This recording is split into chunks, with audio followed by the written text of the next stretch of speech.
Ya, shalom semuanya. Yuk kita berdoa dulu ya. Tuhan, kami minta urapan-Mu ya Roh Kudus turun atas kami ya Tuhan. Kami minta kuasa-Mu Bapa, biarlah firman-Mu hidup Bapa atas hidup kami ya Roh Kudus. Apapun yang Kau sampaikan Bapa, biarlah Bapa roh kami terbuka ya Roh Kudus. Dan biarlah Bapa tertanam Bapa. Biarlah hati kami Bapa seperti tanah yang subur ya Tuhan. Apapun benih yang Kau taruh dalam hidup kami ya Tuhan, bertumbuh dengan cara-Mu yang ajaib ya Roh Kudus. Tutup bungkus Bapa ibadah ini Bapa dengan kuasa darah-Mu ya Tuhan. Kami minta pimpinan-Mu ya Roh Kudus, sehingga apapun yang kami kerjakan bagi nama-Mu ya Tuhan, Engkau yang sempurnakan ya Roh Kudus. Di dalam nama Yesus kami berdoa mengucap syukur. Haleluya. Amin. Ya, sekali lagi selamat ya yang sudah dibaptis. Ya, tapi ingat ya firman-Nya bahwa setelah dibaptis harus namanya mengejar manusia barunya. Karena banyak orang, ya kemarin ada pembahasan sedikit ya bahwa di saat kita dibaptis banyak sekali anak-anak Kristen itu jatuh dalam dosa kembali karena apa? Manusia barunya nggak dikejar. Ya, karena di Efesus 4 ayat 17 itu bicara tentang namanya manusia baru. Saudara bisa baca di firman itu. Ya, jadi jangan berpikir setelah dibaptis otomatis hidup kita berubah jadi lebih hebat, jadi lebih karakter kita lebih kudus. Enggak, tetap harus dikejar. Kalau enggak, jatuh lagi dengan dosa yang lama. Oke, hari ini saya mau bicara tentang Esther pasal yang ketiga. Ya, Esther pasal yang ketiga. Ya, Esther itu bicara tentang namanya sebuah pembalikan keadaan ya. Ya, sebentar. Ya, kalau teman-teman di rumah ada Alkitab, boleh buka. Kalau nggak ada ya lihat di layar handphone dan sebagainya. Ya, di ayat pertama, ya saya baca ya. Sesudah peristiwa-peristiwa ini, maka Haman bin Hamedata, orang Agag, dikaruniailah kebesaran oleh Raja Ahasweros, dan pangkatnya dinaikkan serta kedudukannya ditetapkan di atas semua pembesar yang ada di hadapan Baginda. Ya, sedikit saya bicara tentang Haman dulu. Haman adalah diangkat oleh Raja Ahasweros. Ya, dia jadi orang nomor 2 pada zamannya. Ya, di ayat kedua, dan semua pegawai raja yang di pintu gerbang istana raja berlutut dan sujud kepada Haman. Jadi orang-orang petinggi zaman itu semua kalau ketemu orang-orang kerajaan harus sujud.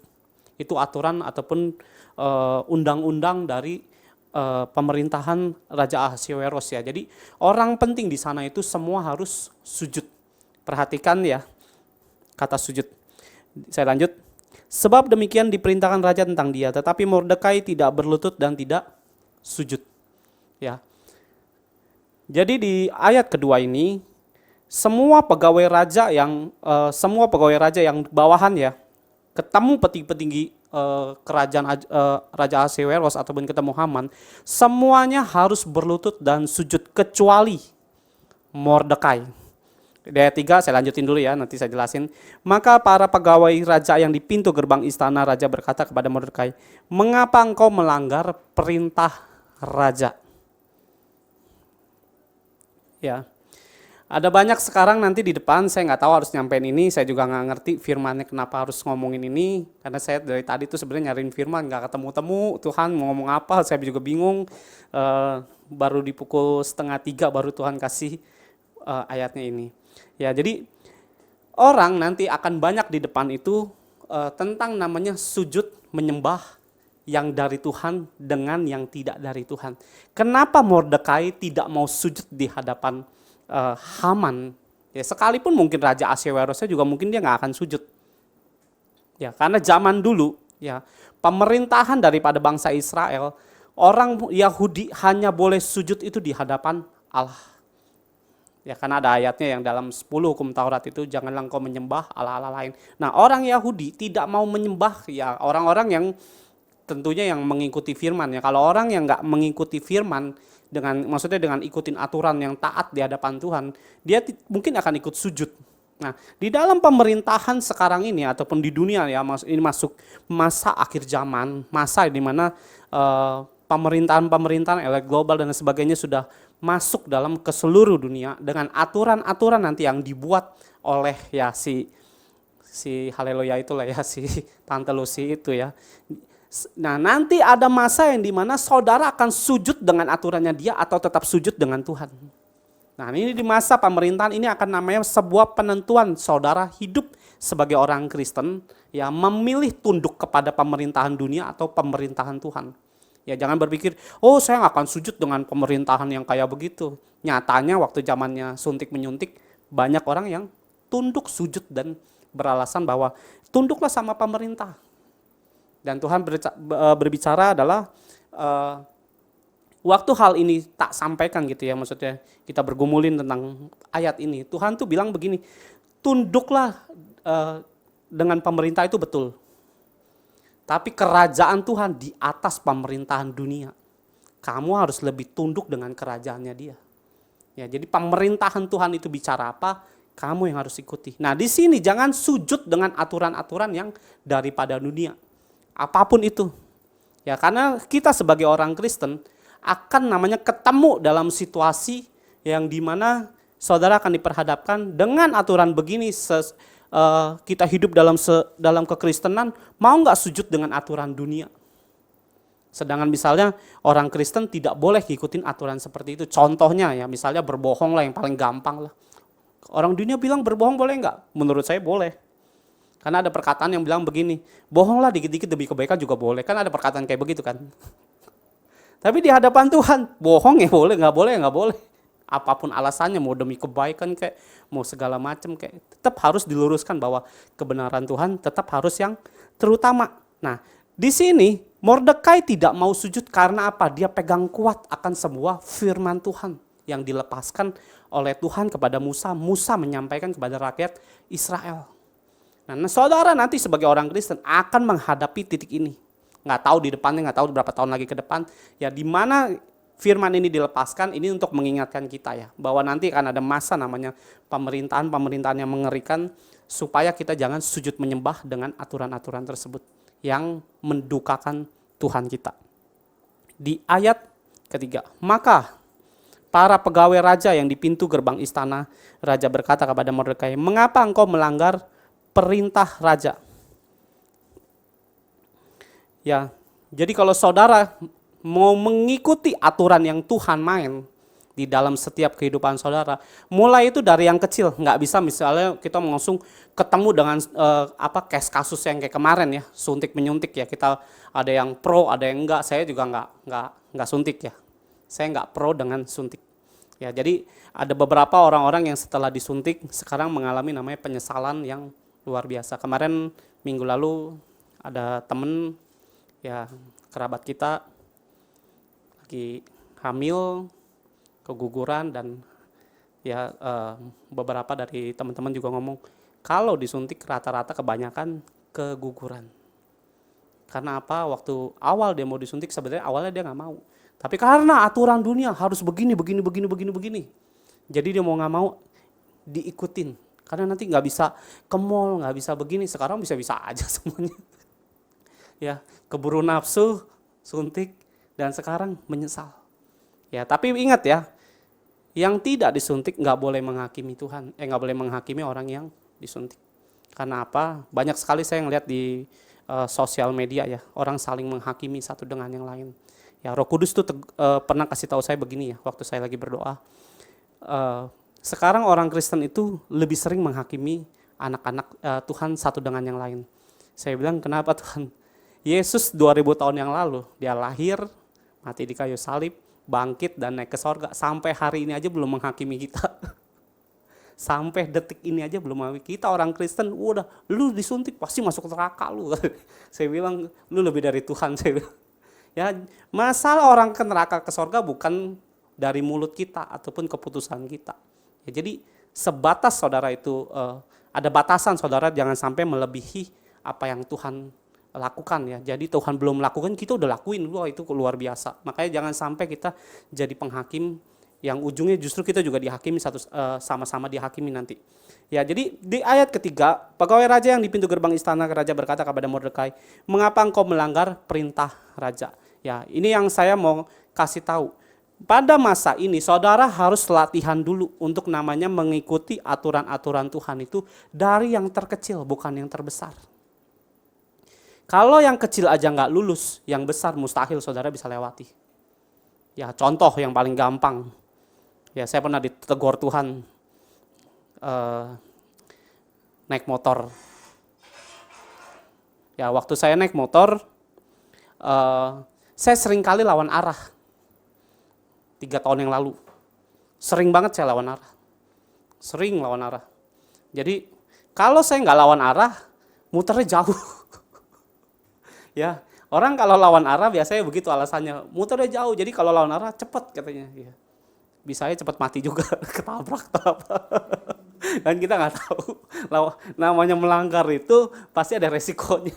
Ya, yang kita kan nggak tahu. Namanya saudara menerobos lampu merah dan lain sebagainya. Mulai dari yang kecil dulu, saya bilang. Kadang-kadang kita mau mengikuti aturan yang Tuhan kehendaki, kita maunya langsung yang besar-besar. Jangan mimpi kalau kecil yang aja kita nggak lulus, gimana mau yang besar. Nah singkat cerita waktu saya lewat lawan arah, istri saya kan saya gonceng tuh, si Regi. Saya gonceng, saya naik lawan arah, dia tepuk punggung saya. Lu jangan lawan arah, muter aja kita yang benar gitu, jalur yang benar. Saya bilang, alah cuma sebentar doang, saya bilang begitu. Hah? Saya bilang, cerewet, saya bilang begitu. Saya berpikir, karena cuma jaraknya 10 meter doang kok, lawan arahnya nggak jauh gitu loh. Nah, dia bilang, cerewet lu, saya bilang begitu. Nah terus saya masih dalam kondisi yang sama, Roh Kudus tuh bilang, dengan jelas, kamu ditegur ya, bukannya bertobat malah ngatain orang gitu loh. Saya bilang, ya Tuhan ampuni aku, putar balik saya. Ya jadi sebenarnya kalau saya lawan arah nih, misalnya dari kanan saya, jadi parkiran saya ini, jadi saya masuk parkiran, tinggal lurus aja nyampe 10 meter. Tapi kalau saya ikutin aturan yang harus saya jalani, saya harus muter tuh satu gedung begitu. Muter. Saudara, percaya nggak percaya, saya bilang saya hamba Tuhan, saya akan coba namanya ngelakuin apa yang Tuhan perintahin. Ya kalau saudara jadi hamba Tuhan nggak mau ngikutin Tuhannya, ya jadi hamba setan bukan hamba Tuhan. Ya jadi jadi kalau saudara bilang saya anak Tuhan, ya ikutin perintah Tuhan. Kalau nggak mau diikutin itu anak setan tuh berarti. Bukan anak Tuhan, karena Tuhannya sendiri dibantah gitu. Ya akhirnya saya coba ikutin. Awalnya kesel justru, lama Tuhan, belum lagi jalanannya rusak, muternya jauh, belum lagi orang parkir nungguin mobil dan sebagainya. Banyak halangannya, banyak namanya bergejolaknya dan lain sebagainya. Tapi aturan, tetap aturan. Dan saya coba ikuti. Saya sering kali namanya terobos lampu merah, rel kereta saya lawan arah segala macam. Ya saya ngomong apa adanya aja, saya nggak berusaha maksudnya ini loh saya hebat, enggak, bukan. Ya jadi saya berusaha untuk memperbaiki kehidupan saya itu karena apa? Ada yang jeleknya. Nah jeleknya saya ceritakan juga. Jadi saya nggak merasa hidup superior gitu ya. Jadi setelah saya ditegur itu, saya nggak mau lagi lawan arah, saya nggak mau lagi terobos lampu merah, saya nggak mau lagi namanya lawan arah kereta, rel kereta, saya terobos segala macem. Bisa aja nanti ya kecelakaan atau setan, namanya kita hidup di dalam pelayanan begini, kita buka celah dengan sengaja begitu, setan bisa namanya ambil alih. Nah singkat cerita ya, dengan aturan-aturan kecil itulah saya namanya serius untuk menjalani hal-hal yang Tuhan mau. Jadi waktu hal yang besar, aturan Tuhan begini, saya bisa jalani dengan benar. Ya, mulailah dari yang kecil, jangan langsung yang besar. Mulai dari yang hal sepele. Kelihatannya sepele ya, lampu merah nggak diterobos gitu ya. Wah saya mah lewatin, coba main ke Jakarta. Nah, lampu merah Jakarta tuh mengerikan. Kenapa? Macetnya lama ya, udah keburu panas hati. Tapi itulah namanya ujian, ataupun juga namanya kita mengikuti aturan, itu membuat kita dilatih dan dilatih. Ya, jadi ikuti aturan itu mulai dari yang kecil. Jangan sampai namanya yang kecil kamu tabrak, yang besar kamu taat, tetap di hadapan Tuhan tuh berdosa. Ya. Dan ada banyak hal lah, anak-anak Tuhan itu kalau diatur tidak mau. Contoh satu lagi, saya punya pengalaman udah lama sekali ya. Udah lama, jadi ada seorang temen, saudara ya, cerita sama saya. Keuangan gue kok berantakan ya. Padahal gue gak beli apa-apa, dia bilang. Tapi keuangan gue tuh bocor dan lain sebagainya. Terus singkat cerita saya ngomong sama dia, karena lu gak mau diatur keuangan lu. Lu gak mau nabung dan lu gak rendah hati. Oh jadi gimana? Saya kasih tahu cluenya. Kamu ikutin aturan Tuhan mainnya. Keuangan tuh begini. Saya ajari. Cuma iya doang. Iya. Saya tahu dia orangnya dikasih tahu tuh nggak akan dilakuin. Ya banyak kita tuh nasehatin nggak dilakuin. Saya nggak peduli juga karena pikir saya itu urusanmu, uangmu, bukan uang saya. Nah singkat cerita setelah berapa tahun kemudian, karena kita jarang ngobrol dan sebagainya, ya keuangan dia dengan hidupnya yang sombong ya, ngontrak maunya yang 1 tahun, padahal uang nggak ada, nggak mau diatur juga, dan hidup maunya tuh seenak-enaknya dia. Saya bilang ya terserah kamu, saya cuma nasehatin, ngasih tahu aturannya begini, kalau kamu nggak mau denger, jalanin seperti apa yang kamu mau jalanin. Saya nggak akan namanya menghalang-halangin apa yang kamu pikirin, karena pikir saya hidupmu, matimu semua itu tergantung keputusanmu. Nah singkat cerita setelah berapa tahun kemudian punya hutang ratusan juta. Ya, karena zaman sekarang namanya minjem di bank itu kan gampang, tinggal foto, selesai keluar dana dan sebagainya. Pinjem uang hampir ratusan juta, ya uangnya minjem minus, tapi barangnya nggak ada, nggak kelihatan apa-apa, tapi utang kelihatan. Ya, saya nggak tahu saudara mungkin ngalamin ini apa enggak, saya juga nggak ngerti. Ya kalau saudara nggak mau diatur dalam banyak hal dalam hidup kita ya ada aturan tentang namanya kayak tadi saya bilang lalu lintas, ada yang masalah keuangan, ada aturan rohani, ada aturan namanya cara kita berdoa, banyak hal yang sebenarnya bisa dijadiin contoh gitu. Nah ini salah satu tentang mengenai keuangan. Ya dia datang akhirnya telepon saya, gue bilang tumben nih orang WA saya. Dalam hati saya ini kalau kayak begini biasanya bermasalah nih saya bilang. Tapi ya saya dengan rendah hati ya saya datang, dia cerita, nangis, minta didoain, berlutut bahkan. Saya bilang dulu kan gue udah kasih tahu, lu nggak mau denger, lu denger sih tapi nggak mau lakuin. Utang ratusan juta, hampir bunuh diri. Karena apa? Setan ngomong udah bunuh diri aja, masalahmu selesai. Dia ngomong begitu sama saya. Saya bilang goblok kalau lu sampai bunuh diri, cuma gara-gara beginian. Tuhan bisa tolong, oh bisa, saya bilang. Kenapa nggak bisa? Kita nggak ada waktu namanya ngomongin tentang kesalahan-kesalahan yang terlalu berlarut-larut. Saya nggak suka ngomong itu. Udah, kita berdoa, perbaiki hidupmu. Hari ini ya nggak tahu, udah jauh lebih baik. Hutangnya lunas enggak, tapi saya nggak tahu, tapi udah mengalami perubahan. Ya, jadi hidup kita ini harus ikuti aturan Tuhan, jangan ikutin aturan main kita. Ya.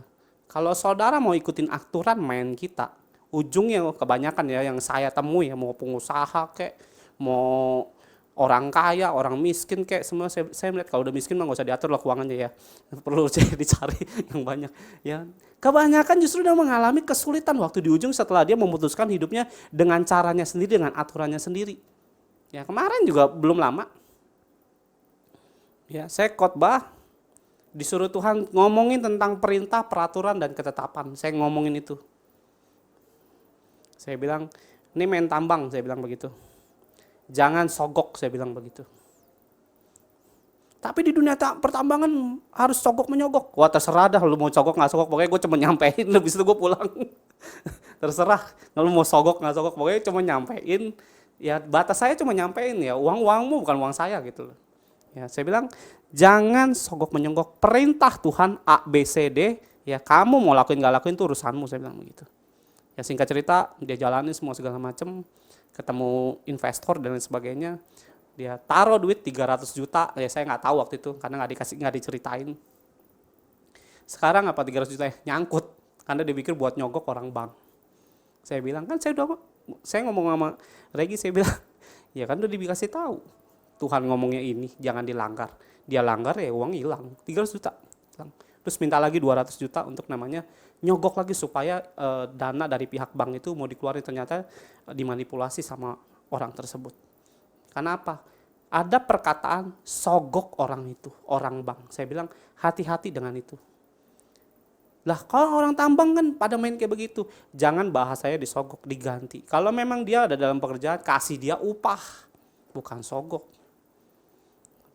Saya bilang kalau memang dana dari pihak bank tersebut keluar, kasih dia upah, itu wajar, saya bilang. Tapi kalau kamu belum keluar dana, kamu timpuk duit ke dalam, saya bilang hati-hati, berurusan sama Tuhan. Karena saya bilang semua apa yang kamu main di bisnis ini, kalau dari awal Tuhan gak bukain, gak mungkin bisa sampai hari ini, saya bilang. Jadi jangan main-main dengan pelanggaran-pelanggaran yang disengaja dengan aturan-aturan yang dari dunia harusnya begini, kita boleh lakuin. Ya, dunia bilang boleh kok, udah biasa. Tapi kita hidup dalam Tuhan ini punya standar tinggi, yang dimana kita gak boleh ngelakuin hal-hal yang konyol tersebut. Tapi kalau dalam situasi yang terjepit, ya berdoa, minta hikmat sama Tuhan. Bagaimana saudara harus bisa mengatasi hal-hal tersebut. Ya, yang keempat.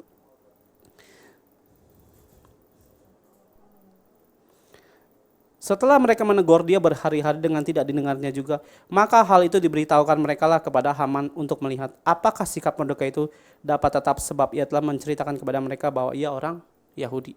Ya, jadi orang Yahudi yang takut Tuhan sama yang tidak takut ya. Saya percaya bahwa orang Yahudi selain maksudnya gini, Mordekai ini kan orang Yahudi. Ya, selain daripada Mordekai, ada Yahudi-Yahudi yang lain. Yang lain semua sujud kecuali si Mordekai. Ya, perhatiin ya. Jadi jangan berpikir di situ Mordekai doang yang orang Yahudi. Menurut saya pasti ada yang lain, karena waktu itu kan bangsa Israel lagi ditawan. Ya, jadi cuma Mordekai doang yang mau mempertahankan aturan Tuhan bahwa dia nggak boleh sujud menyembah kepada apalagi manusia. Dia lebih nyembah apa? Tuhan. Waktu saudara memilih namanya mau sujud di hadapan Tuhan, ya, ngikutin aturan Tuhan, ada resiko besar yang saudara harus tanggung. Ya, jadi jangan berpikir, wah gue takut dengan resiko dan lain sebagainya. Berurusan juga sama Tuhan. Jadi sono kena sini kena. Ya, nggak mau sujud dengan dunia, dunia ngasih nganceman. Kamu nggak mau sujud mau sujud sama Tuhan. Tuhan aja ya, dunia akan kasih ancaman. Kita mau sujud sama dunia, Tuhan juga akan kasih peringatan buat kita. Jangan macam-macam. Melanggar aturanku bahaya, bisa binasa. Ya, di sini ada dua hal yang berbeda, yaitu cara pandang. Yang satu punya pandangan ilahi, yang satu punya pandangan kenyamanan dunia. Kalau gue sujud kepada Haman, gue gak akan kena masalah. Gue ikutin aturan dunia. Gue ikuti aturan apa yang jadi pemerintahan Raja Ahasveros. Ya, tapi menjadi orang yang punya pandangan ilahi, ya, ini bukan berarti saudara lepas dari pergumulan dan kehidupan. Akan banyak namanya saudara menghadapi hal-hal yang besar ataupun masalah, proses dan lain sebagainya. Ya, ada satu nabi yang ngomong begini ya, dari orang Yahudi. Kalau kamu ikut Yesus, dia bilang, jangan berpikir hidupmu akan lebih nyaman. Enggak akan lebih nyaman justru. Karena ada dua sisi yang akan namanya mengajari ya, atau memproses hidupmu. Satu dari iblis akan namanya menguji iman saudara. Satu dari Tuhan pun juga akan menguji hati saudara, benar percaya atau enggak. Jadi waktu saudara namanya mengikuti Yesus, bukan berarti hidupmu akan jauh lebih baik, enggak. Tapi akan namanya membuat imanmu harusnya lebih baik. Harusnya.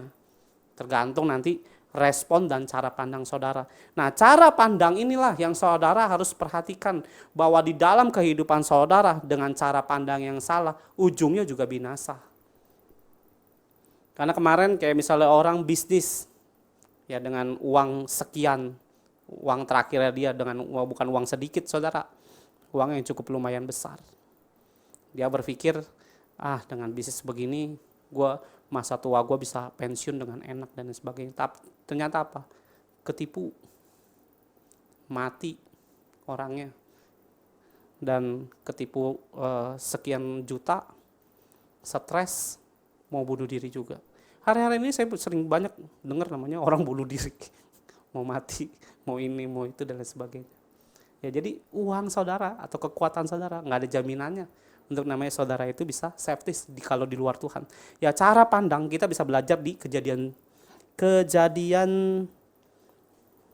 Coba buka di Kejadian dulu. 13. Ya. Ini yang saya mau sampaikan juga, yang kedua adalah cara pandang saudara. Bukankah seluruh negeri ini terbuka untuk engkau, di ayat 9, Pasal ke-13 ayat yang ke-9. Bukankah seluruh negeri ini terbuka untuk engkau? Baiklah, pisahkan dirimu daripadaku. Jika engkau ke kiri, maka aku ke kanan. Jika engkau ke kanan, maka aku ke kiri. Lalu Lot melayangkan pandangnya dan dilihatnya.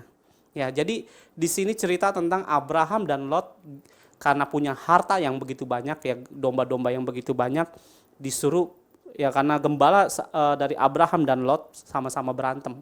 Kalau saudara nggak bisa hidup dalam kedewasaan, saudara karena udah punya banyak uang, udah gue mau pilih tempat yang lain, hati-hati. Ya, kita dalam kehidupan rohani ya perlu namanya tetap dibimbing. Nanti saya akan bahas sampai ke ayat-ayat berikutnya. Lalu Lot melayangkan pandangnya dan dilihatnya. Nah, ini cara pandang Lot, bahwa seluruh lembah Yordan banyak airnya. Ya, dia berpikir dengan ada di sana ada air, ya domba-domba gue, kambing-kambing gue bisa hidup. Dan dia berpikir di situ nanti gue akan mungkin lebih kaya, lebih hebat, lebih besar lagi dan lain sebagainya. Ini cara pandang orang dunia. Ini cara pandangnya si Lot. Ya, jadi bahwa seluruh lembah Yordan banyak airnya seperti taman Tuhan. Ya, orang seperti Lot bukan berarti nggak kenal Tuhan. Dia tahu Tuhan, tapi cara pandang Tuhan dia nggak tanya. Ya, seperti taman Tuhan, berarti dia pernah lihat taman Tuhan itu bagaimana? Iya dong. Kalau dia bilang, kayaknya gue pernah lihat deh orang ini, berarti sebelumnya kita pernah lihat. Nah, Lot pernah melihat taman Tuhan, seperti taman Tuhan, seperti tanah Mesir. Ya, zaman itu tanah Mesir waktu itu mengalami kesuburan, kelimpahan waktu dipegang.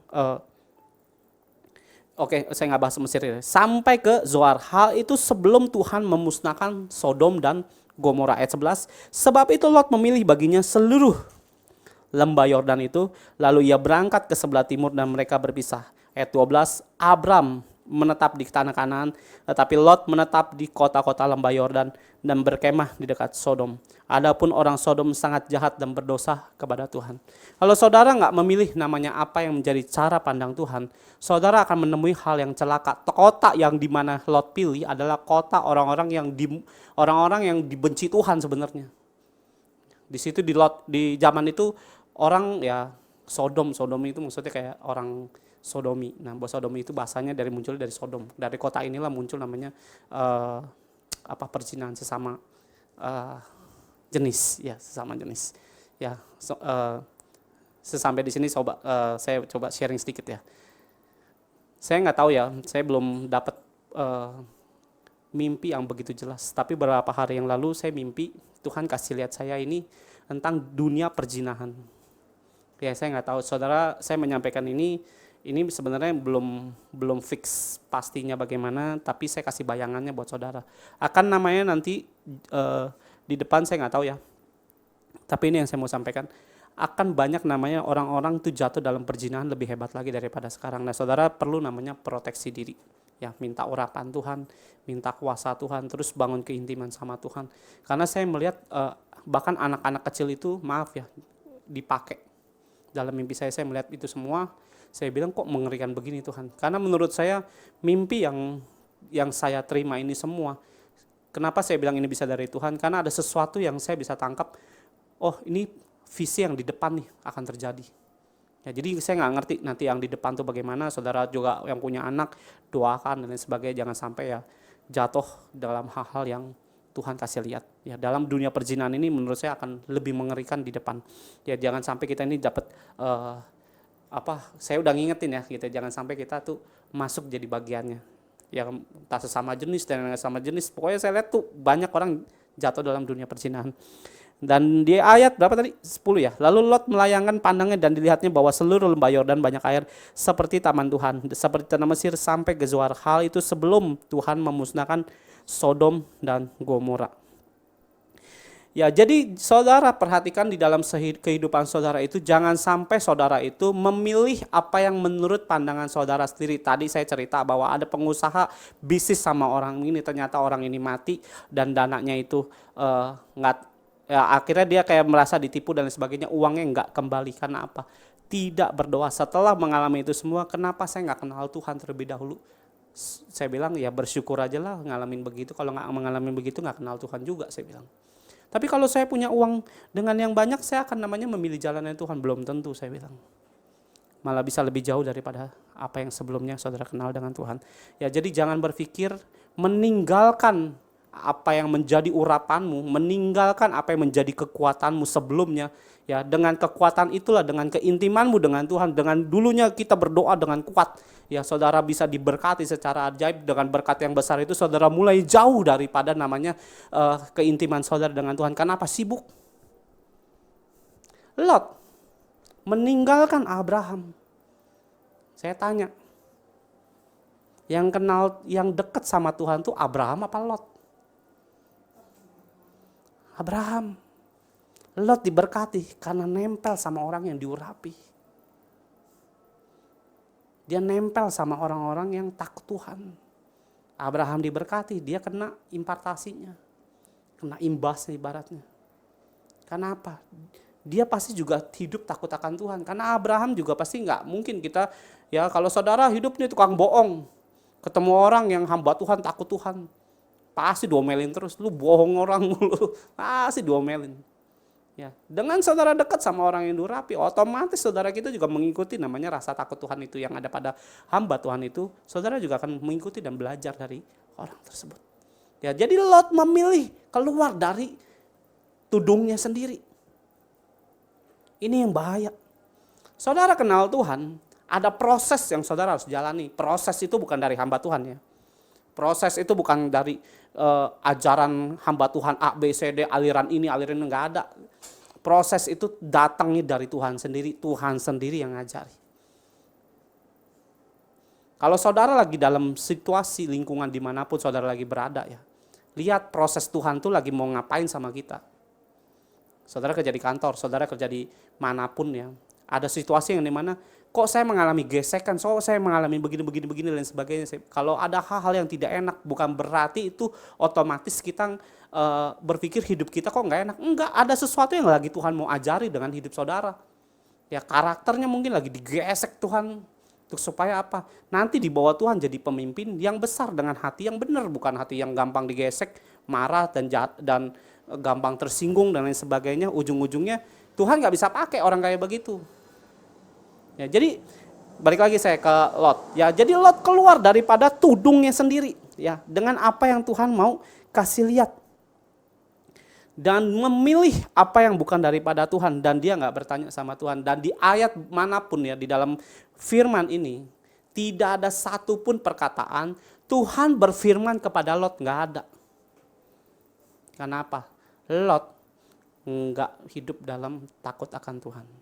Saudara boleh cari ceritanya dan lain sebagainya. Tuhan pernah nggak ngobrol sama Lot? Nggak pernah. Lot pun juga nggak pernah ngobrol sama Tuhan. Waktu dia berpikir dengan kekayaan, kalau orang udah kaya, itu adalah kekuatannya dia.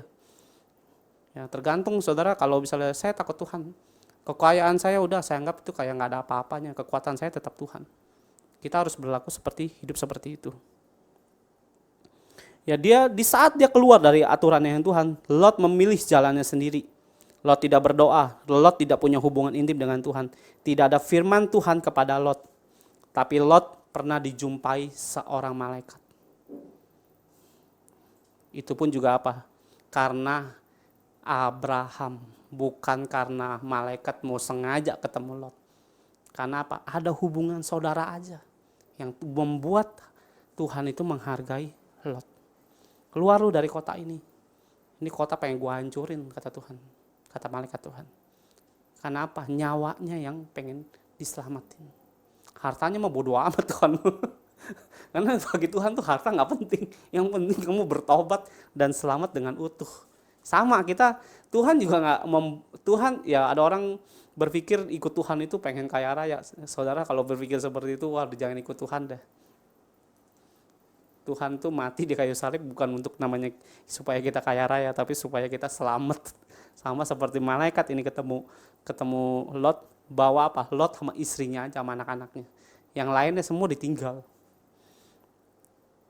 Ya, jadi cara pandang Lot ini membuat dia mengalami sebuah kehancuran yang begitu luar biasa. Ya, jangan sampai saudara kita ini bisa belajar dari firman banyak hal. Jangan sampai saudara itu memutuskan hari-hari ini dengan apa yang menurut pandangan kita yang baik. Pandanganmu itu belum nggak bisa kita lihat 5 tahun lagi, 10 tahun lagi, Tuhan bisa lihat. Makanya kita diajar untuk namanya apa? Bertanya sama Tuhan, Tuhan yang mana? Pilihkan aku. Tapi kalau Tuhan pilihin, bukan berarti enak juga. Ada proses yang kita harus jalani. Ya, jadi ada pilihan yang Tuhan mau, bukan berarti jalannya itu rata, enggak. Ada beberapa mungkin yang mengalami penderitaan. Ya, kalau kemarin saya juga mau bikin vlog tentang kata proses. Ya, proses itu banyak penderitaannya. Ya, banyak energi yang kita fokus dengan proses, keluar banyak hal di dalam hidup saudara dan saya kalau mengalami sebuah proses. Tapi proses itu membuat kita ini kuat, membuat kita ini mengalami pertumbuhan yang sesuai dengan apa yang Tuhan mau. Ya, di dalam proses itu membuat iman kita itu jadi lebih strong untuk menghadapi masalah-masalah yang di depan. Ya, jadi jangan menghindari sebuah proses, karena proses itu membuat kita ini jadi lebih dewasa. Bukan yang hidup kekanak-kanakan terus. Ya, di dalam dunia pelayanan gesek sana gesek situ itu kanak-kanakan semua, orang kayak begitu nggak ngalamin proses. Saya balik lagi ke Ester yang ayat ke-5. Ya, di ayat 5, ketika Haman melihat bahwa Mordekai tidak berlutut dan sujud kepadanya, maka sangatlah panas hati Haman. Kenapa panas? Karena Haman ini orang yang hanya ingin itu orang menghormati dia. Ini sebuah dosa kesombongan, yaitu gila hormat, tinggi hati, lupa diri. Ada banyak kita kalau waktu dibawa naik, jangan sampai kita jadi orang seperti Haman. Ya, menurut saya spirit of Haman ini mengerikan dan lagi terjadi di dalam dunia pelayanan hari-hari ini. Banyak gesekan terjadi dan saya nggak tahu kenapa Tuhan ketemuin semua orang-orang pelayanan yang ngalamin begini bukan. Saya bilang kok kejadiannya sama semua ya, gesekannya kok sama semua. Saya bilang ini modelnya muncul ini nih, ambisi, mau dihargai, mau dihormati, mau jabatan, mau kekuasaan. Ini spirit of Haman.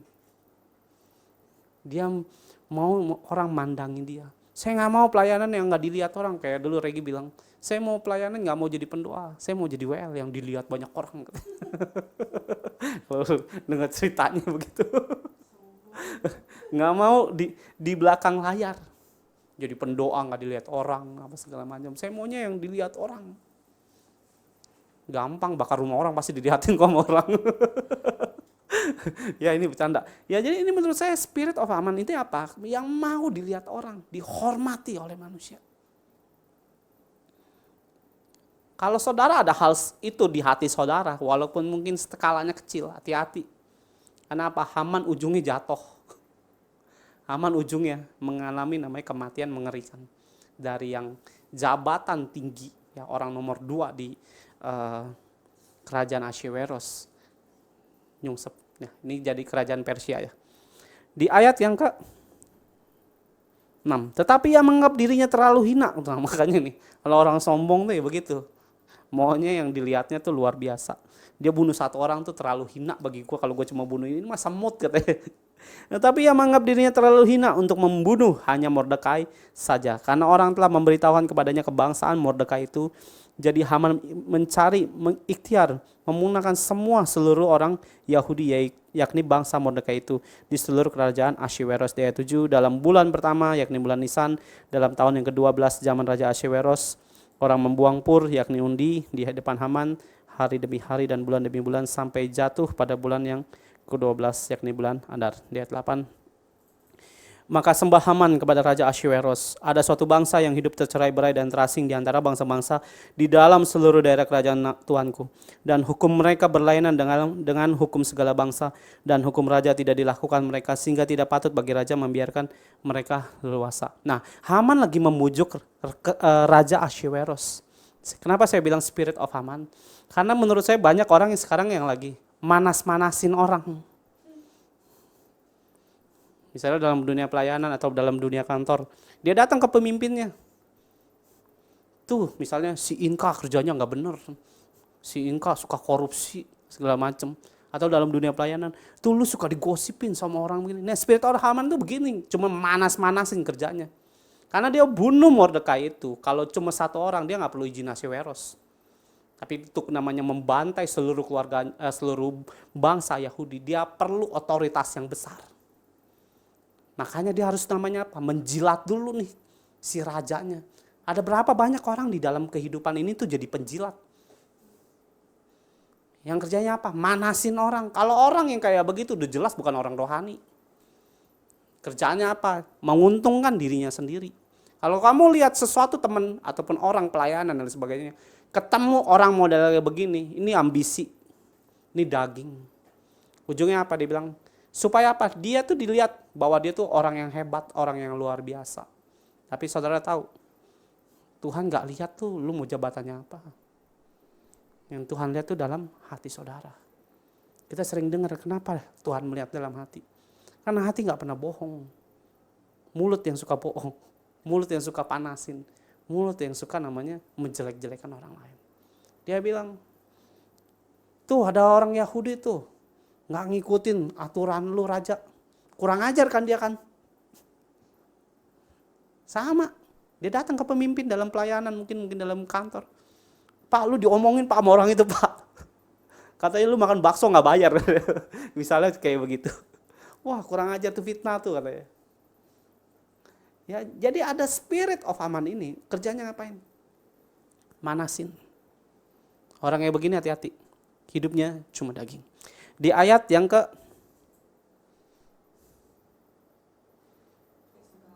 8 ya. Jikalau baik pada pemandangan raja, hendaklah dikeluarkan surat titah untuk membinasakan mereka. Maka hamba akan menimbang perak 10.000 talenta dan menyerahkan kepada tangan para pejabat yang bersangkutan supaya mereka memasukkannya ke dalam perbendaharaan raja. Di ayat 9 itu si Haman tuh bilang, orang kayak begini mah harusnya dilengserin aja Pak. Ya, dia coba membujuk Ahasveros dan ngasih ide yang bukan daripada Tuhan. Nah, saudara kalau ketemu namanya penasehat yang model kayak begini, ya jangan saudara putuskan langsung. Sekalipun yang dia omong, saudara perlu tahu ya, Haman ini politikus yang hebat, bukan orang goblok. Gak ada namanya orang pemimpin nomor 2 atau wakil presiden zaman sekarang tuh orangnya tolol, gak ada. Pintar. Pintar bisnis, pintar ngelobi. Pintar bohong juga ternyata. Ya kan, pintar, serius. Jangan berpikir Haman ini orang goblok loh, serius. Dia politikus yang berani. Tahu taktik begininya. Mungkin kalau zaman sekarang nih, pembisnis orang kaya ini model kayak begini. Haman ini luar biasa. Secara kacamata manusia. Dan dia kasih solusi ke Ahasveros, begini. Kalau saudara ketemu nasihat yang kayak begini, hati-hati. Diam diri dulu, tanya Tuhan. Lihat dengan mata kepalamu sendiri. Jangan sampai fitnahan orang model begini masuk, kamu telan, kamu putuskan, kena jebakan Batman namanya. Kenapa? Ahasveros pada akhirnya ngikutin juga di awal. Kalau saudara pernah baca kitab ini, ya ini kitab yang cuma sampai 10 pasal, dia ikutin saran-sarannya si Haman. Kenapa? Orang kepercayaan. Orang kepercayaan belum tentu dia juga berlaku benar. Kenapa? Nggak ada rasa takut sama Tuhan. Di dalam dunia pelayanan sendiri juga bukan berarti orang yang hidup dalam kekristenan takut akan Tuhan. Nggak jadi jaminan tuh. Saya ngeliat banyak orang Kristen yang katanya sembah Yesus, banyak main selingkuh, gila-gilaan juga di luar. Banyak kalau bisnis juga bohong-bohong tuh juga saya lihat banyak. Dan menghalalkan segala cara banyak yang saya lihat. Jadi jangan bawa bendera Kristen kita tapi hidupnya itu nggak bawa bendera Tuhan. Nah, Haman ini ngasih tahu yang jelek-jelek. Sebenarnya kayak misalnya Mordekai nggak sujud. Kalau saya ya, cuma satu orang doang, ngapain sih ribut tuh. Udah, jalan aja. Kalau saya bukan tipe orang yang masalah kecil digede-gedein. Wah, saya orang paling nggak demen. Ada masalah itu ya udah kelirin biar tuntas. Nah, Haman enggak, karena dia tersinggung. Nah, hati-hati dengan roh ketersinggungan. Bisa jadi besar tuh. Kayak api yang kecil jadi api yang besar. Nah, di saat ayat 9 ini terjadi, Ahasveros tuh kemakan dengan omongannya si Haman. Dan hal ini untungnya masih bisa diperbaiki. Ya, di ayat ke 10. Ya, saya kasih tahu ya, ini penting buat saudara dan saya, karena ini saya ngomongin begini saya juga nggak ngerti, nggak kepikiran di awalnya, tapi waktu saya kadang-kadang ketemu orang pelayanan ya, ngobrol atau apapun, banyak di dalam pelayanan sekarang nih gesekannya terjadi banyak hal, saling senggol, saling manasin dan lain sebagainya. Saya ngeliat kok kejadian begini tuh bukan hanya di Jakarta, di beberapa kota saya perhatiin ada beberapa yang ngobrol ngalamin serupa. Saya bilang ini yang lagi setan kerjain di dalam dunia pelayanan anak-anak Tuhan. Kalau saudara, walaupun saudara diurapi Tuhan, saya adalah rasulnya Tuhan, saya teman dekatnya Tuhan lah. Ya, kalau saudara dengan dengar suara ataupun omongan, gosip yang aneh-aneh, ya jangan putusin. Tapi saya orang diurapi, ya jangan sombong. Tetap tanya Tuhan. Tetap Tuhan tuh mutusinnya apa. Jangan karena ambisi. Ya walaupun saudara ya, saya pernah ya kejadian kemarin dengar suara Tuhan. Tuhan ngomong A, dia putusinnya B. Tetap ada yang kayak begitu. Saya ngalamin. Jadi jangan berpikir dengan saudara orang diurapi dengar suara Tuhan, bukan berarti nggak bisa memutuskan yang salah. Seperti yang Haman bisikin. Saya nggak tahu saudara bisa mungkin ngalamin sesuatu yang dalam kehidupan saudara. Wah saya ngalamin tuh. Jangan-jangan sampai namanya Haman juga bisikin orang itu supaya saudara dijatuhkan. Ya karena banyak yang lagi terjadi juga saya bingung kenapa kayak begini semua. Ya kalau kejadiannya mungkin saya sekali 2 tahun kemudian ketemu lagi itu biasa. Lah ini beruntun ketemunya yang beda-beda karena kejadiannya sama semua. Spirit ini yang lagi berjalan di dalam dunia pelayanan, mungkin dunia kantor, mungkin kehidupan hari-hari. Ya. Di ayat 10, maka raja mencabut cincin menterainya dari jarinya, ya. Betul dong. Di ayat 10, Ahasuerus kemakan omongan kayak begitu, dikasih cincinnya. Cincinnya ini wah luar biasa nih. Punya otoritasnya otoritas tinggi. Walaupun cuma sekedar cincin, dia punya kekuatan power untuk memutuskan dan terikatnya selama-lamanya. Dari jarinya lalu diserahkannya kepada Haman bin Hamedata, orang Agag, seteru orang Yahudi itu. Kalau Tuhan membawa hidupmu sudah naik, ya, jangan saudara memutuskan ataupun ambil otoritas dengan sembarangan, ataupun saudara memutuskan sesuatu itu yang bukan kehendak Tuhan. Ya, makanya tadi saya bilang, kalau kamu dengar sesuatu apapun, ya saudara bisa memutuskan A, B, C, D-nya, jangan hanya karena 1-2 orang ngomong hal-hal yang tidak baik, tapi tanya Tuhan dulu, Tuhan, orang ini harus bagaimana?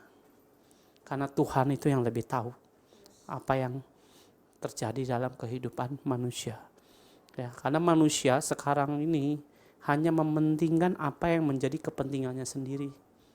Dia mau hidup namanya menyenangkan hatinya, mau namanya dapat jabatan tinggi, mau dapat namanya reward, mau dapat yang sesuatu, pokoknya gue hebat dah gitu. Ini yang akan terjadi di dalam kehidupan kita hari-hari yang saudara dan saya jalani. Ya, jadi jangan sampai saya namanya di dalam dunia pelayanan, ribut yang kemarin gitu ya yang pernah terjadi, itu mah bukan pengalaman pertama kita. Udah yang keberapa kalinya. Nah, waktu Tuhan angkat, ya kami pernah jalan dengan satu hamba Tuhan juga dulu, orang yang diurapi Tuhan juga, begitu luar biasa sebenarnya, dari seorang paranormal ketemu Yesus, akhirnya ikut Yesus, dia dalam dunia pelayanan, pelepasan segala macam, bahkan dia jadi satu orang yang mungkin mengajari kami tentang namanya kekristenan dan sebagainya. Sering di dalam kehidupan saya melayani Tuhan sama istri, saya berjalan dengan hamba Tuhan itu, berjalan ya Tuhan tuh bawa dia tuh naik tinggi dengan karunia yang Tuhan kasih. Itu bukan karunia ecek-ecek, saya lihat dengan karunia yang luar biasa hebat lah menurut saya. Dan di saat kita lagi pergi pelayanan bareng-bareng, penginjilan ke orang-orang Buddha, dan ada satu keluarga besar tuh mau terima Yesus. Ya, di belakang kami berdua main gila soal apa? Kartu kredit orang dipinjemin. Jadi kita lagi ngelayanin jemaat, ya orang Buddha, lagi layanin mereka yang udah mau terima Yesus. Dia minjem kartu kredit, dia jumlahnya 10 juta digesek segala macam, nggak dibayar. Kami nggak tahu. Dan ada lagi berlian dimanipulasi, harganya hampir 100 juta. Nggak tahu saya beneran sama Regi, bukannya hamba Tuhan ini kita berjalan, terus dia main tipu-tipu di belakang kita, terus orang kan bisa berpikiran, jemaat berpikiran, wah bisa bagi 3 nih sama kita gitu loh. Ya kan, nggak tahu gitu loh. Orang jemaat kan bisa pikirnya aneh-aneh tentang kita gitu loh. Kan lo yang bawa katanya, kan lo yang kenalin, kan lo yang melayani kita. Saya bilang kami nggak tahu beneran. Lo nggak ngomong aja kita nggak tahu, saya bilang. Waktu kita akhirnya saya dikasih mimpi sama Tuhan.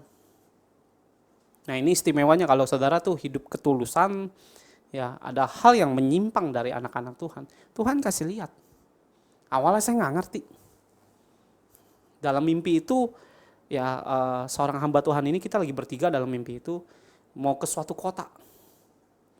Dalam suatu kota itu saya bilang begini, saya nggak setuju ke kota itu. Jadi dalam mimpi itu saya kayak nggak berantem sih sebenarnya, nggak berantem. Cuma maksudnya saya nggak setuju ke kota itu, saya bilang beda pendapat aja sebenarnya. Terus saya ngomong sama Regi dalam mimpi. Ya puji Tuhan saya punya, maksudnya Tuhan berikan karunia mimpi, ya puji Tuhan. Ya terus akhirnya saya bilang, Gi jangan kesana Gi, saya bilang ini pelayanannya tumpang tindih. Dalam mimpi itu saya bilang begitu. Ngapain kita kesana? Di situ mah kita nggak menangin apa-apa, nggak menangin jiwa, nggak menangin sesuatu gitu. Jadi lebih baik ngapain? Udah di sini aja duduk sampai namanya ketemu pelayanan yang berikutnya. Karena bagi saya ya pelayanan nggak usah dikejar-kejar, nanti juga muncul sendiri kok. Saya tarik tangan Regi. Nah, hamba Tuhan ini tarik juga tangan Regi. Jadi kita tuh tarik-tarikan. Kayak sinetron gitu. Gitu. Saya tarik. Akhirnya saya tarik paksa dan hamba Tuhan itu marah. Berubah jadi ular. Serius, saya nggak bercanda. Jadi jangan saudara berpikir hamba Tuhan yang diurapi, ya dengar suara Tuhan audible. Saya ngalamin itu berkali-kali dengan hamba Tuhan manapun. Singkat cerita, saya kebangun dalam mimpi itu. Tuhan ini apa ya? Nggak ngerti saya. Singkat cerita, hari di mana saya bangun dari tidur itu, hari itulah mau ke suatu kota itu. Terus saya bilang sama Regi apa yang di mimpi saya. Saya mimpi begini. Saya nggak cerita ke hamba Tuhan itu. Terus dia bilang, oh gitu. Tapi jujur ya, saya bilang ke istri saya, gue nggak setuju lo ke suatu kota itu. Tapi terserah kamu, saya bilang kalau kamu mau melangkah, silakan. Saya nggak mau berantem soalnya dengan perbedaan pendapat itu. Terus akhirnya nggak tahu lah Regi berdoa atau apa, dia akhirnya memutuskan tidak mau berangkat seperti apa yang saya omongin ke dia. Waktu Regi memutuskan tidak berangkat, beneran hamba Tuhan itu marah. Dan kami dimusuhi, ngomongin jelek semua satu.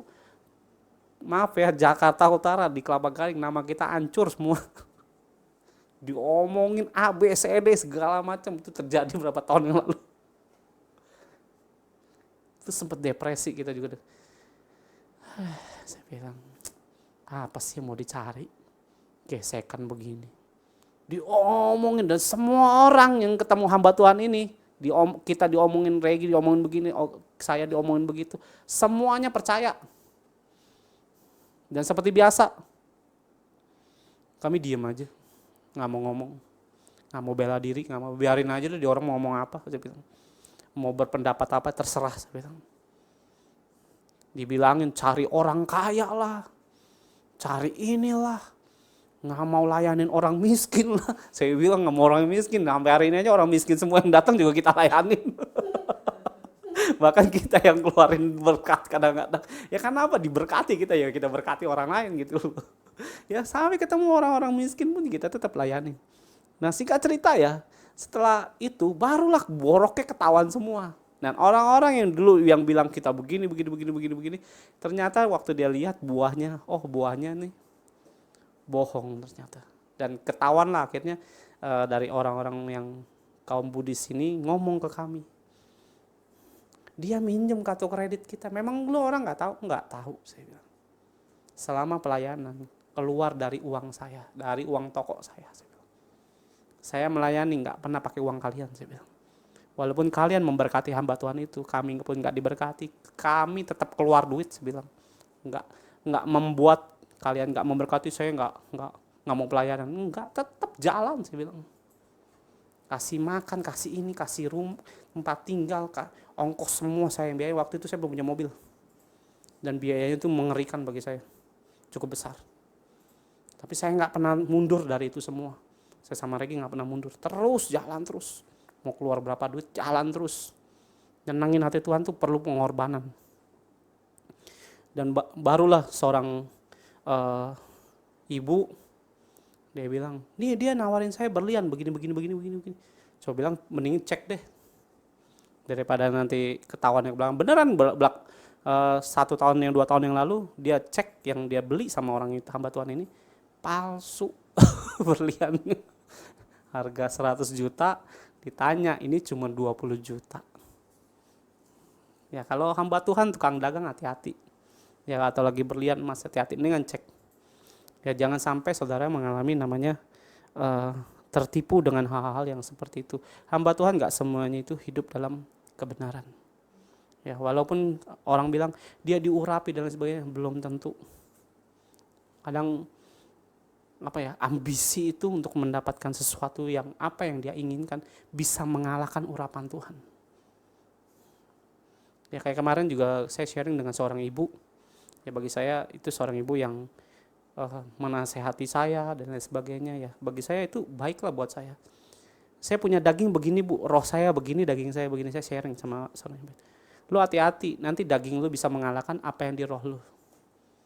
Oh gitu ya. Iya. Biasanya daging yang lebih menang daripada roh. Nah ini kita belajar. Saya nggak tahu dagingmu apa, rohmu apa. Keinginanmu menyenangkan Tuhan apa, keinginan dagingmu menyenangkan hatimu itu apa. Kalau Tuhan suruh misalnya bagiin uangmu buat orang miskin misalnya gitu. Terus kita punya uang misalnya 50.000. Tinggal 50.000-nya. Ya kalau 50.000 mungkin terlalu ringan ya untuk mengalami kebimbangan. 100 juta misalnya. 100 juta itu Tuhan bilang sumbang semuanya. Ya kalau 50.000 rasanya enteng gitu. Nggak terlalu berat. Tapi kalau 100 juta kan wah. Tuhan bilang 100 juta kasih ke panti asuhan A misalnya. Nah biasanya daging kita yang lebih menang. Saya nggak dengar Tuhan. Itu suara setan pasti. Ya maksudnya seperti itu ya. Di dalam roh ada timbangan antara roh dengan daging. Ya. Nah, waktu timbangan, saya pernah waktu itu didoain suatu hamba Tuhan itu bilang begitu sama kami. Saya ngelihat timbangan rohmu itu berat. Nah itu namanya ada bobot di dalam roh. Ya saya nggak tahu timbangan saudara. Minta aja sama Tuhan, Tuhan beri saya penglihatan ataupun mimpi. Timbangan rohku itu bagaimana? Enteng atau berat. Dan sejujurnya saya kadang-kadang ketemu anak-anak Tuhan, saya bilang, dari cara kamu nyembah, saya bilang, saya bisa ngelihat lu ini enteng atau berat. Saya bukan merasa hebat. Saya jarang memperlihatkan apa yang saya maksudnya bisa lihat, tapi saya jarang ngomong, diem aja, lihat, oh ini gini. Dari saran dia nyembah, saya bisa lihat, ini enteng. Dan ada beberapa yang pernah saya ngomong gitu, kamu enteng secara nyembah, tersinggung. Ya dikit-dikit tersinggung, ajaran siapa tong, saya bilang. Ya, kalau enteng, dibilangin enteng, ya belajar. Bangun roh kita supaya lebih berat. Bukan berarti saya berat secara roh, daging saya naik, roh turun, ya lebih berat. Bukan berarti saudara jadi jaminan ya akan terus seperti itu. Nanti waktu Tuhan ngasih suatu perkara apapun yang di depan, kamu mutusinnya salah, balik lagi. Rohnya enteng, dagingnya yang berat. Jadi bukan berarti kamu rohnya berat, terus seneng. Jangan seneng dulu. Hidup masih berjalan, kalau besok langsung mati sih nggak apa-apa. Ya kalau Tuhan panggil. Tapi kalau enggak, hati-hati. Ya, jadi jangan sampai namanya hidup saudara itu didapati Tuhan enteng. Saya langsung lompat aja ke pasal 4 yang ayat ke-15. Maka Esther menyuruh menyampaikan jawab ini kepada Mordekai, ayat 16. Pergilah, kumpulkanlah semua orang Yahudi yang terdapat di Susan dan berpuasalah untuk aku. Janganlah makan dan janganlah minum 3 hari lamanya. Di sini bicara puasa Esther yang saudara mungkin sudah tahu. Baik waktu malam, baik waktu siang, aku serta dayang-dayangku pun akan berpuasa. Demikian dan kemudian aku akan masuk menghadap raja. Sungguh pun berlawanan dengan undang-undang. Kalau terpaksa aku mati, biarlah aku mati. Mordekai udah terlebih dahulu melanggar undang-undang. Dan sekarang dia nyeret si Esther. Tapi ingat, kalau kamu hidup dalam roh, ya, akan satu jalan dengan orang-orang yang ngerohnya jalan dengan Tuhan tuh sama. Maksudnya begini, misalnya kita ketemu orang yang satu jalur nih, takut Tuhannya juga oke dan sebagainya. Biasanya apa yang dari pesan Tuhan tuh satu jalan. Enggak yang bilang Tuhan ngomong A, yang satu ngomong Tuhan B, itu sih bukan dari Tuhan tuh Pak, udah jelas. Tapi satu visi, satu pandangan. Dan ini namanya membuat Esther ini mau namanya membalikan keadaan. Saya nggak tahu situasi saudara mengalami pergumulan apa, keuangan, ekonomi, suami istri, anak dan sebagainya. Anak yang terkadang-kadang saya ngeliat anak-anak kecil tuh kadang-kadang apa ya, agak kayak autis lah segala macam. Saya lihat banyak anak-anak tuh yang nggak bisa diem gitu sekarang. Yuk doain, bukannya didiemin sampai gede segala macam, tapi apa ya, tanpa saudara berbuat sesuatu. Tumpang tangan nih, mungkin dia waktu tidur kan udah diem tuh, ya jangan diikat juga, diem udah lagi tidur, tumpang tangan. Tuhan, anak ini aku berkati, anak yang tenang, anak yang takut Tuhan. Ya, jadi jangan berpikir anak kamu tumpang tangan hari itu besok langsung berubah, nggak ada. Biasanya butuh proses dan Tuhan izinkan ya membuat ataupun berdoa bagi anak itu seperti saudara itu menabung sebenarnya. Ini pernah berapa kali saya ajarin, seperti saudara nabung, walaupun saya nggak punya anak, tapi menurut saya itu seperti saudara nabung. Saya bilang, kelak nanti besar kamu tuai. Jadi jangan lihat sekarang, kesel sekarang dan sebagainya, tetap doain, tumpang tangan waktu dia tidur. Dan tidur kan pasti diem. Nah mungkin dia bangun lari, tidur juga lari-lari. Ya, jadi dia waktu tidur dia diem, tumpang tangan. Ya, di sini Esther mau merubah semua aturan-aturan ataupun kebiasaan daripada Raja Persia ini, yaitu Ahasveros. Ya, dia mau menerobos semua aturan-aturan yang telah ditetapkan. Dia mau berpuasa, minta belas kasihan Tuhan supaya Tuhan itu mau menolong bangsanya dia. Ya, jadi waktu Esther kalau bertemu dengan Raja Ahasveros, ya kalau di ayat 11 ya saudara pokoknya baca aja di rumah cerita-cerita ini, yang dimana kalau kamu mau ketemu raja zaman itu harus dipanggil oleh raja, nggak boleh dari pihak orang tersebut mau ketemu raja, itu nggak boleh pada masa itu. Jadi raja yang harus manggil. Misalnya saya mau ketemu Willy, ya di sini ada adiknya Inka namanya Willy, ya. Willy saya mau ketemu kamu, nah dia datang. Tapi kalau misalnya Willy saya mau ketemu saya gitu, nggak bisa, hukuman mati langsung. Jadi zaman itu punya hukuman seperti itu. Makanya Esther apa? Ya ngeri-ngeri sedap. Di ayat 16 dia bilang, aku serta dayang-dayangku pun akan berpuasa demikian dan kemudian aku akan masuk menghadap raja. Sungguh pun berlawanan dengan undang-undang ya. Undang-undangnya seperti itu, punya aturan. Kalau terpaksa aku mati, biarlah aku mati. Tapi dia mau menghadap Tuhan dulu. Ya, saudara mau memutuskan apapun, mau menjalani apapun, mau namanya memulai sesuatu apapun, bertemu Tuhan dulu. Puasa, ketemu Tuhan, minta belas kasihan. Tuhan, ini gimana?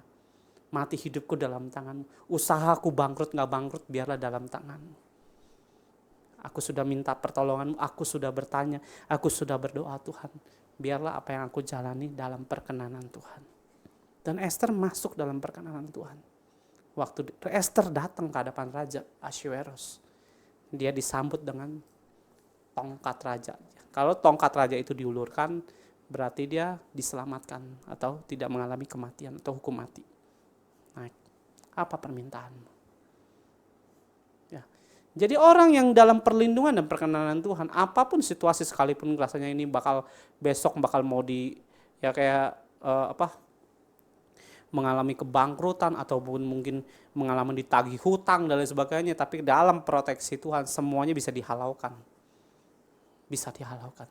Ya kayak Rini ya. Dia bisa mengalami proteksi Tuhan. Dengan ya sedikit ya boleh cerita ya. Ya. Mukanya dia udah ngantuk deh, udah tinggal disembur dikit baru seger. Ya dia mengalami udah rumah udah disita bank, tapi nggak mengalami diusir ataupun benar ya disita ya Ki? Maksudnya apa? Oh maksudnya kalau yang kemarin temannya Regi ya, dia minjem bank nggak bisa bayar, di ultimatum bla bla bla, dalam tempo berapa bulan nih? 3 bulan ya, 8 bulan langsung diusir keluar. Nah dia bertahun-tahun masih di rumahnya. Nah itulah orang yang masuk dalam proteksi Tuhan.